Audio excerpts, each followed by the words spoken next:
Dizem que atrás de um grande homem há sempre uma grande mulher, pois acredito que esse ditado tenha sido escrito para os meus pais, Tunico e Velinho. Não pela estatura física, obviamente, mas sem dúvida pelos valores que sempre nos transmitiram e pela dedicação e esforços presentes durante toda a vida para criar a nossa linda família. Eles se conheceram ainda jovens, na festa de 15 anos de uma amiga em comum, a Cida, que morava a uma quadra da casa da minha mãe, na Moca, e estudava na mesma escola que o meu pai. Na festa, meu pai ficou de olho na minha mãe, mas ela não deu bola. Foi só um ano depois, em abril de 59, numa outra festa, que o meu pai conquistou o coração da minha mãe. 3 dias depois, foram juntos ao cinema e não se desgrudaram mais. E foi no aniversário dele, de 17 anos, que ele falava que tinha 18, em junho daquele ano, que minha mãe foi apresentada para os futuros sogros, a avó Judite e o vô Ovídio. O que se comentava entre as moças na época é que a família dele era muito chique e que a vovó tinha até sininho para chamar a empregada na sala de jantar. Brincadeira, né? Mas na prática, a mamãe foi recebida com muito carinho. Um carinho tão grande que o vô Ovídio sempre a tratou como sua própria filha. Do outro lado, na casa da minha mãe, vó Dina era bem severa e para namorar, os dois nunca podiam estar sozinhos. Ou iam juntos com a tia Cristina, irmã do meu pai, ou com a tia Sueli, irmã da minha mãe. Eles se casaram em 30 de junho de 65, na igreja de Santa Terezinha, em Higienópolis. Mas o casamento civil foi 2 dias antes, na casa da minha mãe. Meu avô Antônio tinha reformado a casa para o evento e o sinteco, que estava novinho, brilhando, ficou todo marcado de salto alto. Imagino a alegria do meu avô. Agora, a alegria mesmo foi a chegada dos meus pais à casa de Mongaguá para a lua de mel. Para deixar a casa bem bonita para receber os noivos, meu avô Ovídio pediu para um pintor dar um jeito nas paredes. Pois é, ele até fez o serviço combinado, mas quando meus pais entraram em casa, tiveram uma grande surpresa. Encontraram o pintor dormindo na cama. Que susto, hein, pai? Mongaguá marcou ainda muitos outros episódios na vida de toda a família. Foi lá que o vovô fundou com os amigos o Itapuã Praia Clube, um clube que nasceu ainda na adolescência do meu pai e onde nós, netos, nos achávamos os donos do pedaço. Me lembro de algumas vezes que estávamos na piscina e quando chegavam outras crianças para nadar, dizíamos: "Vocês não podem nadar aqui, essa piscina é do meu vô", como se fôssemos os donos do clube. E os bolinhos do Donato? Na hora do almoço, no caminho da praia para casa, parávamos no bar do Donato e nos deliciávamos com os bolinhos de carne com batata, muito mais batata do que carne, que ele vendia ali. Éramos umas 10 crianças e na hora de pagar, a gente dizia: "Põe na conta do meu vô", sem ele saber, é claro. Nem imagino quanto não ficava essa conta no final das férias. Para piorar, quando chegávamos em casa, ninguém estava com fome, claro, e a vovó Judite, que tinha preparado aquele almoço, desconfiava e ficava muito brava com a gente. Bom, a primeira casa que meus pais moraram foi um apartamento alugado na Moca, com uma sala sem janela.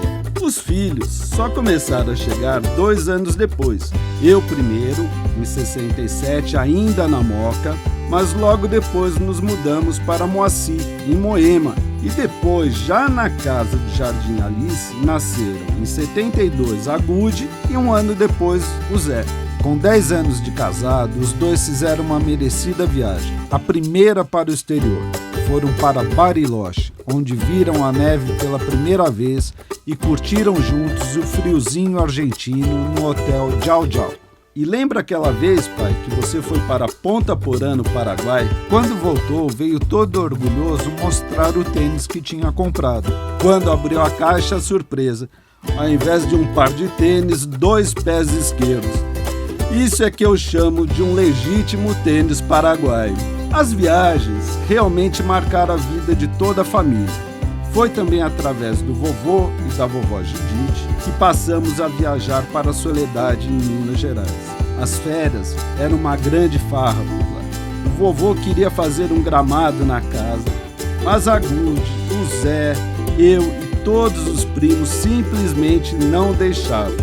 Ficávamos brincando num buraco aberto na terra que de tanto barro mais parecia um chiqueiro. E o jardim do vovô só ficou pronto mesmo quando já éramos bem maiores.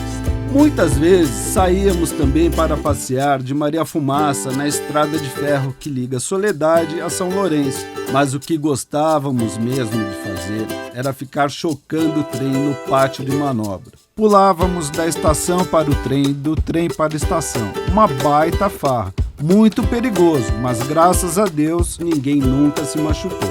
Bem menos perigoso, mas igualmente divertido, eram os passeios no carro de boi do seu Plínio. Era só ele apontar na rua e todo mundo saía correndo para poder passear com ele. Era muito bom. E como eram bons os passeios de lancha na represa de Guarapiranga. Como tudo que faziam naquela época, meu pai e meu tio Paulinho compraram em sociedade uma lancha e a batizaram de Gudiquá, uma homenagem à minha irmã. Passávamos os finais de semana com os primos, esquiando, rindo e nos divertindo. É inesquecível. E a vez que vocês ficaram presos no estacionamento em Lyon, na França, lembra, pai? O papai dizia para o francês: "Je nécessité sortir", e nada do francês entender. Como é que ele não entendia o francês casto do meu pai?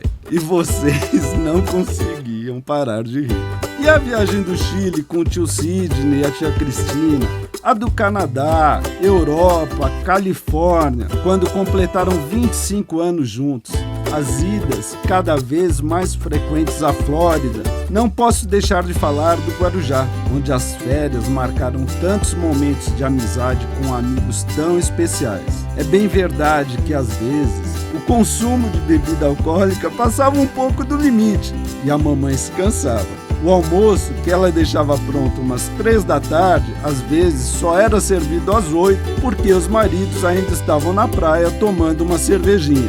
A gente sabe que era bem puxado, mãe, mas para nós, filhos, as experiências vividas e as lembranças do Guarujá são, sem dúvida, um capítulo delicioso da nossa história. E claro que também houveram momentos muito difíceis para todos nós. O AVC da mamãe no Natal de 92, o susto que o papai nos deu com a diverticulite e continua nos dando, mas o principal é que continuamos aqui, todos juntos, se apoiando, unidos e se amando. No caminho chegaram a Paula, o Armando, a Lu e com eles os netos, o Rafa, o Henrique, o Digão, a Duda, a Fê e o Gui. Esses netos tão queridos que aos poucos vão conhecendo mais e mais sobre a vida e as conquistas tão lindas que vocês, pai e mãe, tiveram ao longo desses 50 anos juntos. Existem ainda muitas outras histórias, viagens e pessoas que marcaram de forma tão especial toda essa trajetória. E muitas outras que ainda virão. Agradecemos a Deus por ter nos dado pais tão generosos, dedicados e que, sobretudo, sempre nos ensinaram, através de seu próprio exemplo, a lutarmos sempre. E que Deus continue abençoando esse casamento e essa história linda. Feliz 50 anos.